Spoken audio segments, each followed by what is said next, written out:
नमस्ते। आज हम भारत के उस ताने बाने की बात करेंगे जो इसे दुनिया का सबसे अनोखा देश बनाता है। हम बात कर रहे हैं भारत की आबादी, यहाँ के धर्म और जातियों के समीकरण की।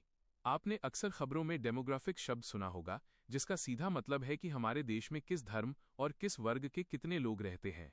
अगर हम धर्म की बात करें तो 2011 की जनगणना के बाद से हमारे पास कोई नया आधिकारिक डेटा तो नहीं आया है, लेकिन अनुमान बताते हैं कि आज भी भारत की करीब 80% आबादी हिंदू धर्म को मानती है।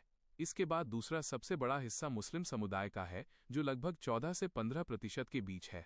ईसाई, सिख, बौद्ध और जैन धर्म के लोग भी इस खूबसूरत गुलदस्ते का अहम हिस्सा हैं, जो मिलकर भारत की विविधता को पूरा करते हैं।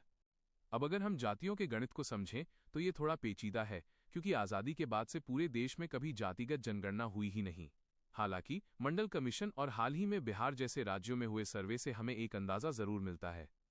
मोटे तौर पर देखा जाए तो देश में अदर बैकवर्ड क्लासेज यानी ओबीसी की आबादी सबसे ज्यादा मानी जाती है, जिसका अनुमान कुछ रिपोर्ट्स में 52% तो कुछ में उससे भी अधिक लगाया गया है। इसके बाद अनुसूचित जाति यानी एससी लगभग 16 से 17% और अनुसूचित जनजाति यानी एसटी करीब 8 से 9% के आसपास हैं। बाकी बची आबादी सामान्य वर्ग यानी जनरल कैटेगरी में आती है। दिलचस्प बात यह है कि ये आंकड़े सिर्फ कागजों पर नंबर नहीं है, बल्कि ये हमारे चुनाव, सरकारी नीतियां और समाज के ढांचे को तय करते हैं। उत्तर प्रदेश और बिहार जैसे राज्यों में तो ये समीकरण राजनीति की दिशा बदल देते हैं।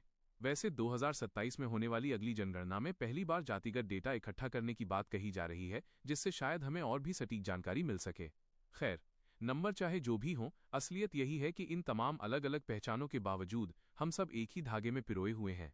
उम्मीद है कि आपको भारत की इस डेमोग्राफिक कहानी को सुनकर मजा आया होगा और कुछ नया सीखने को मिला होगा। अगर आपको ये वीडियो जानकारीपूर्ण लगा तो इसे लाइक करना न भूलें। और हाँ, ऐसी ही और भी दिलचस्प कहानियों और जानकारियों के लिए हमारे चैनल को सब्सक्राइब जरूर करें।